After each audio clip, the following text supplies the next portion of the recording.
Assalamualaikum warahmatullahi wabarakatuh. Selamat pagi, salam sejahtera untuk kita semua. Salam Rahayu. Pak Surya Paloh sebagai Ketua Nasdem saat di Padang, Sumatera Barat menyampaikan pernyataan pesimistis dan bahkan skeptis bahwa ternyata tidak mudah mengusung Anies Baswedan menjadi capres di Pilpres tahun 2024. Padahal Pak Anies sudah deklarasikan 1 tahun yang lalu mendahului hiruk-pikuk pencapresan Prabowo dan Ganjar Pranowo. Seperti hal yang terbaik yang harus dilakukan Surya Paloh adalah lempar handuk segera sebelum terjadi peristiwa-peristiwa yang menyakitkan.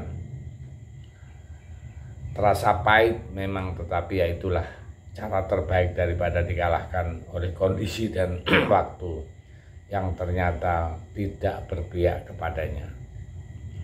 Ungkapan pesimistis Surya Paloh ini bisa ditangkap sebagai pernyataan jujur Surya Paloh setelah pusing 7 keliling akibat kasus pencapresan Anies Baswedan, sampai terpetik berita bisnis terganggu. Salah satu menteri dari partai yang didirikannya masuk bui, benar-benar tak mudah untuk mencapreskan seorang Anies. Maka sempat terbangun narasi bahwa Anies itu sengaja dijegal agar tidak bisa ikut Pilpres. Sejumlah instrumen survei dituduh sengaja menempatkan Anies di posisi ketiga atau posisi buncit terhadap dua pesaingnya, yaitu Prabowo dan Ganjar. Dengan sengaja elektabilitasnya yang menganga antara Anies dengan Prabowo dan Ganjar. Lantas sebagian publik, khususnya mereka yang disebut pendukung dan simpatisan Anies, ini menelan mentah-mentah narasi itu. Mereka yakin betul atas kebenaran, ya maklum yang ngomong Anies kan.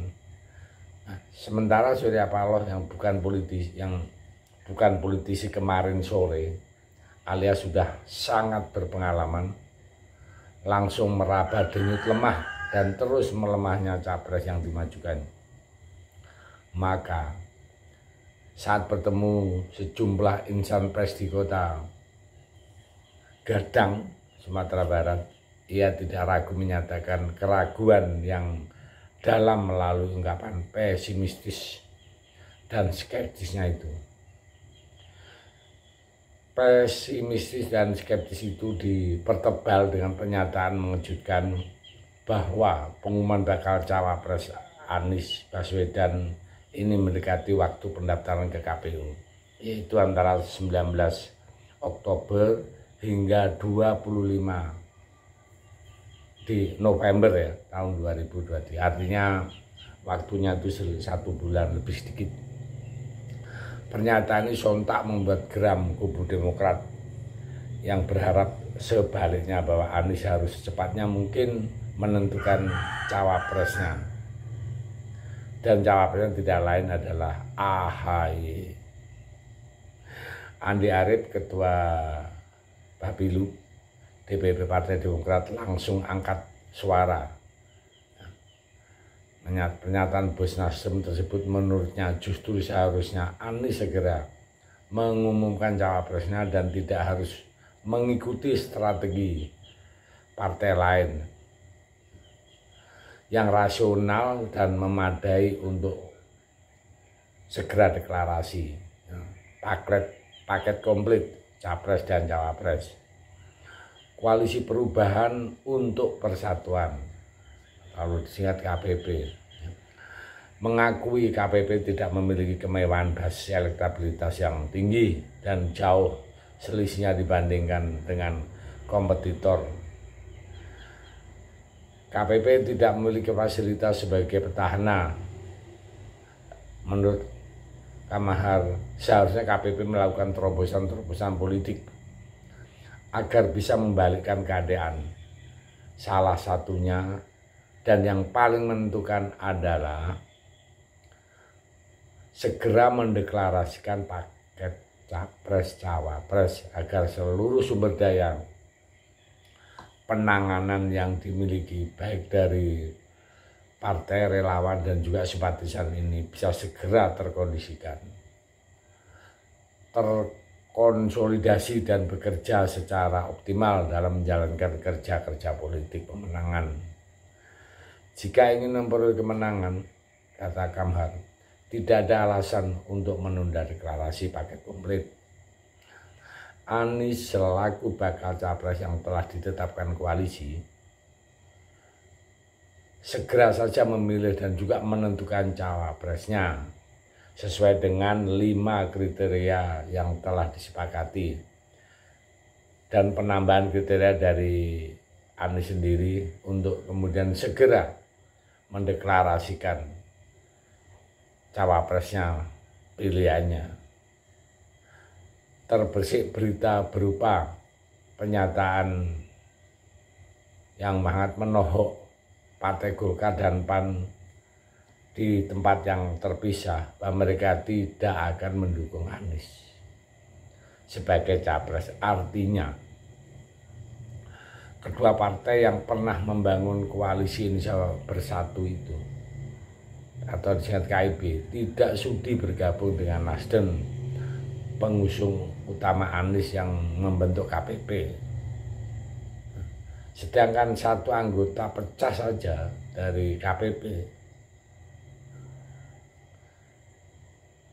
itu sudah berbahaya. Artinya sudah tidak bisa nyapres. Sementara untuk KIB sendiri, ya kita tahu kan, P3 kan sudah lebih awal menyatakan bergabung dengan PDI Perjuangan. Tujuannya mendorong Sandiaga Uno sebagai cawapres Ganjar, meski ini pasti membuat murka dan luka hati dari Golkar dan P3. Tapi itulah namanya partai politik. Nah, sementara makna manuver 3 parpol pecahan KIB itu bagi Anies sangat penting dan teramat signifikan, sebab seharusnya KPP punya anggota baru berupa Skoci yang bisa menyelamatkan kapal karam jika salah satu dari 2 anggota KPP yaitu Demokrat atau PKS senggang atau tidak puas dengan penetapan cawapres yang dipilih Anies. Salah satu dari anggota KIB tadi bisa ditarik. Tapi kalau udah menyatakan tidak mau, matilah. Artinya apa? Artinya KPP atau Koalisi Perubahan mau tidak mau harus mengambil Demokrat dengan wakilnya adalah AHY. Sementara Surya Paloh dan Nasdem tidak mau. Oke, saya pikir itu. Kita lihat selanjutnya apa yang akan diambil oleh Surya Paloh. Sambil ngopi, lihat perkembangannya. Terima kasih. Merdeka.